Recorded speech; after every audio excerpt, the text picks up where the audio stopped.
We are in for a tweeting president. If you had your way, you'd stop the tweeting, right? I wish somebody would just take that thing away from him. Donald Trump is clearly signaling a more confrontational tone with the tweets. All this after the president-elect told 60 Minutes he planned to tweet less.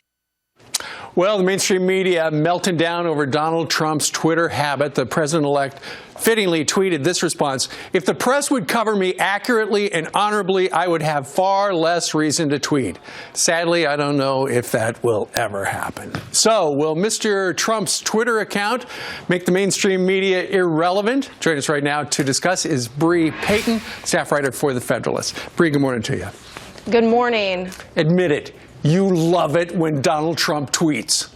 I do love it. And you know what? He is completely right that the media covers him completely unfairly. And the reason why he does have to tweet is because their coverage is so unfair, right? I mean, over the past month, what have been the headlines that we've been focusing on and obsessed with, right? That time he got a steak dinner, that time he took a phone call from an international leader. And these are issues that the media decided to throw themselves off of buildings over, right? And I think it really just has exposed how ridiculous and how skewed their coverage has become. And, you know, they really have exposed themselves as carrying water for the liberal elites and those who are just willing to completely write off the concerns of the majority of the American electorate and all of the driving forces that carry Donald Trump to victory. Exactly. You know, Bre, you were talking about the instances since he was elected. Of course, before he was elected, you turn on television, and on almost all the channels they're talking about, look, the polls show it.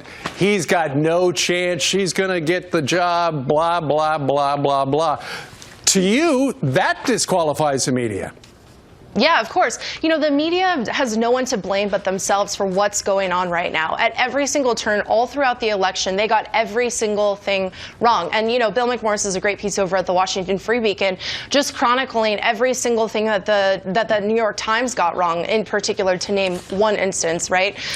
You know, and every single turn they were saying, oh, the Republicans are going to lose all the houses, the Republicans are going to lose, you know, their Senate majority, they're going to lose every single thing come November. And all of that has just been proven to be completely and totally wrong, right? And I think also the reason why the media gets so upset at Donald Trump's tweets is because they have this attitude that, you know, they need to tell the American electorate what to believe because, yeah, exactly. They have this attitude like Americans are a bunch of, you know, knuckle-dragging losers who don't know what's good for them and need to be told.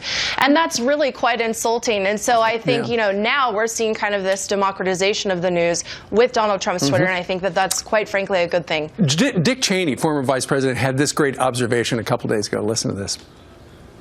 I think one of the reasons people get so concerned about the tweets is it's sort of a way around the press. He doesn't have to rely upon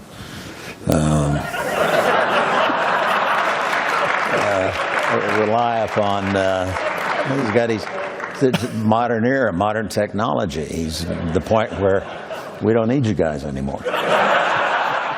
He's exactly right. And with a giant Twitter audience, when Donald Trump wants to say something, he gets out his smartphone, he does a little tweeting, and then he doesn't need the mainstream media filter telling people what to think. Yeah, that's completely right. And you know what? It's really frustrating to watch the media. A lot of these people are the same people who graduated with journalism degrees, just act like the media is this wholly perfect entity that's always been objective. When in reality, you know, the objectification of the news and kind of the standardization that we have today is really quite a new entity. You know, before that, in particular during the American Revolution, you know, the media was not the same kind of function. There were a lot of loyalist newspapers that were really quite prominent at the time, yet somehow the American electorate, or I should say the American colonists at the time, were able to figure out that they wanted to overthrow King George, right? So I think just this attitude that the media is just this wholly perfect objective entity all the time, and that the American people are completely reliant upon them in order to know what's good for them is really just quite false. Excellent. All right, Bre Payton from the Federalist. Bre, thank you very much for joining us live. Great perspective. Thank you. All right.